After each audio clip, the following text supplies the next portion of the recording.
ఈ రోజే సబ్స్క్రైబ్ చేయండి మీ ఫేవరెట్ షోస్ చూడండి. ఆ ఇంటెలిజెన్స్, నీ స్పీడ్, ఆ మాటలు అచ్చం అలానే ఉంటాయి. నీకెప్పుడైనా అలా అనిపించిందా కేదార్? అక్క అది అది అదే పోలీస్లా అనిపించిందా అని అంటున్నాను. అంటే పోలీస్ కూతురు కదా అక్క, అందుకే ప్రతిదీ డీప్గా ఆలోచిస్తుంది. మనం చూడలేని డీటెయిల్స్ కూడా చూస్తుంది. వాళ్ళ అమ్మ గర్భంలో ఉన్నప్పుడు చందమామ కథలు విని కాకుండా అత్తయ్య క్రైమ్ సాల్వ్ చేయడం వింటూ పెరిగింది కదా అక్క. ఆ అలవాటు పెద్దయ్యాక కూడా పోయినట్టు లేదు.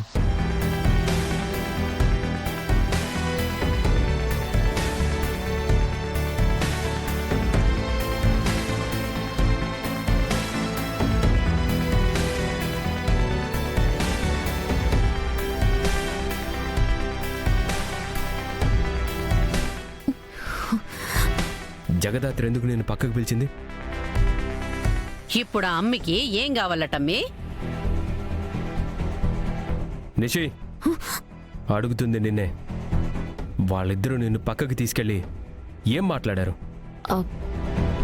అది ఏం లేదు, ఊరికే తీసుకెళ్లారు. ఊరికే అంటావేందమ్మి? అంత కోపంగా తీసుకుని పోయింటే? చెప్పు నిషి, నిన్ను పక్కకి తీసుకెళ్ళావని అన్నారా? చెప్పు, ఇప్పుడే వాళ్ళ సంగతి తెలుస్తా. వద్దు యువరాజ్, ఆగు. ఆ 2 కోట్లు నేనే కావాలని పోగొట్టాను అన్నారు. వాళ్ళిద్దరికి పిచ్చిగాని పట్టిందయ్యింది. అంత దుడ్డు ఎవరైనా కావాలని పోగొడతారా? నేను అదే గట్టిగా చెప్పొచ్చాను అత్తయ్య. ఇంకొకసారి ఇలా అర్థం పర్థం లేని ఆరోపణలు చేస్తే ఇంట్లో నుంచి గెంటేస్తానని చెప్పాను. కరెక్ట్ గా చెప్పుండవమ్మి. పోనీలే అనుకుంటా ఉంటే చాలా ఎక్కువ చేస్తా ఉండారు. అబద్ధం చెప్తున్నావా నిషి? అబద్ధం చెప్తున్నావా నిషి? అబద్ధం చెప్తున్నావా నిషి? అబద్ధం చెప్తున్నావా నిషి? మాకిప్పుడు అబద్ధం చెప్తున్నావు కదా? మీ మధ్య ఇంకేదో జరిగింది. నువ్వు దాన్ని దాస్తూ మాకు అబద్ధం చెప్తున్నావు కదా? రే అబ్బోడా, అమ్మి మనకెందుకురా అబద్ధం చెప్తుంది? అదే జరుగుంటుంది లేరా. నువ్వాగమ్మా. నిషి, నువ్వు చెప్పు,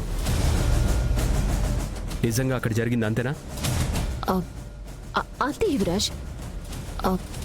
ఏమైనా ఉంటే నేను చెప్పేదాన్ని కదా. సరే.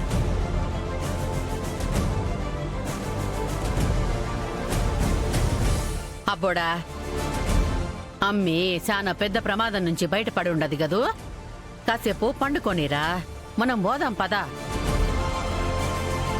రా.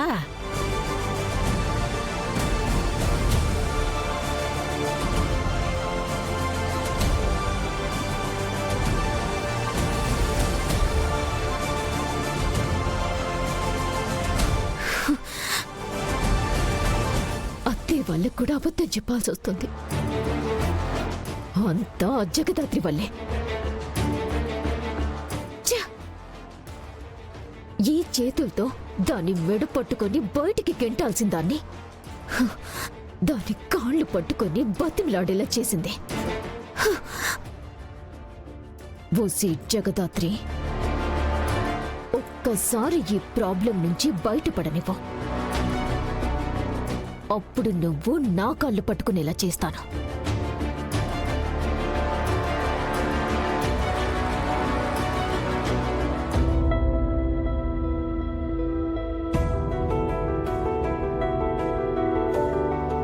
ఏంటి మేడం, చాలా హ్యాపీగా ఉన్నట్టున్నారు? నేనా? అలా ఏం లేదే, నార్మల్ గానే ఉన్నా. ఇప్పుడు చెప్పు, నార్మల్గానే ఉన్నావా? నీ ఆనందానికి బ్రేకులు వేయాలని కాదు గాని, నిషి గురించి నీకు తెలుసు కదా. ఎక్కువ ఆనందపడిపోకు. మళ్ళీ ఏమన్నా అంటే విని తట్టుకోలేవు.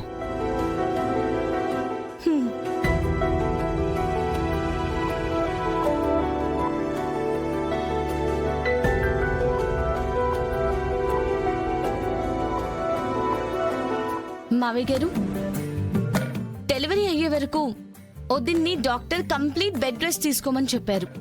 అయినా కూడా ఆఫీస్కి వెళ్తాను అంటున్నారు. సారీ వదినా, మీకు ఆఫీస్ ఎక్కువైతే మాకు మాత్రం మీ హెల్తే ఇంపార్టెంట్. ఏంటమ్మా కౌశికి ఇది?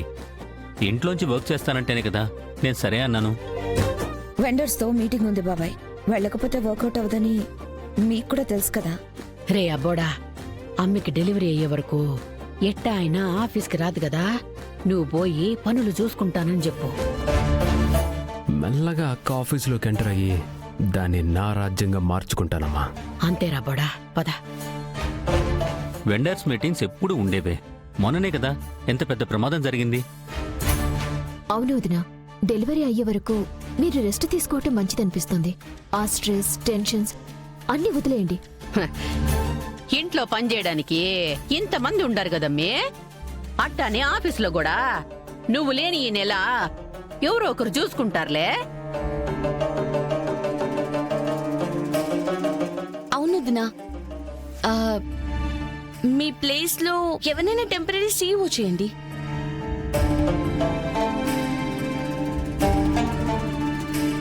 అక్క, వాళ్ళకి ఏం కావాలన్నా నువ్వు ఇంట్లో నుంచే గైడ్ చేయొచ్చు. సరే బాబాయ్, పొద్దున్నే ఆఫీస్ వాళ్ళతో మాట్లాడి టెంపరీ సీఈఓని అపాయింట్ చేస్తాను.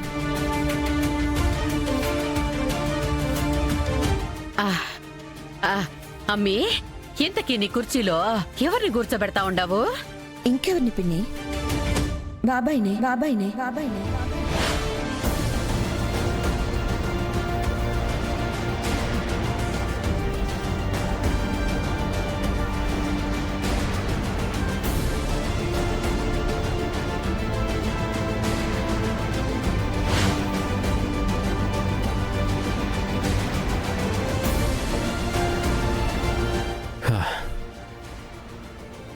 టెంపరీ సీఈఓ నేను అవ్వాలనుకుంటున్నా. రేపు పొద్దునే ఆఫీస్కి ఫోన్ చేసి నాన్న పేరు కాకుండా నా పేరు ప్రపోజ్ చేయి. నీ పేరా? అసలు మన బిజినెస్లు ఎలా రన్ అవుతాయి? ఎవరు మనవాళ్ళు, ఎవరు పరాయి వాళ్ళు, ఎవరిని నమ్మాలి, ఎవరిని నమ్మకూడదు? ఇలా నీకు మన బిజినెస్ల గురించి ఏం తెలుసని నిన్ను సీఈఓని చేయమని అడుగుతున్నా? ఎప్పుడు ఇలా ఏం తెలుసు అని పక్కన పెట్టేస్తూ ఉంటే ఇక ఎప్పటికి తెలుస్తుందక్క? వెళ్ళి పనిచేస్తేనే కదా తెలిసేది. అవునమ్మి, కొన్ని రోజులు అబ్బోడిని వదిలేస్తే వాడే కింద మీద పడి నేర్చుకుంటాడు. కింద మీద పడి నేర్చుకోవడానికి అది పని కాదత్తయ్య గారు, బాధ్యత. కింద పడితే లేవడానికి చాలా టైం పడుతుంది.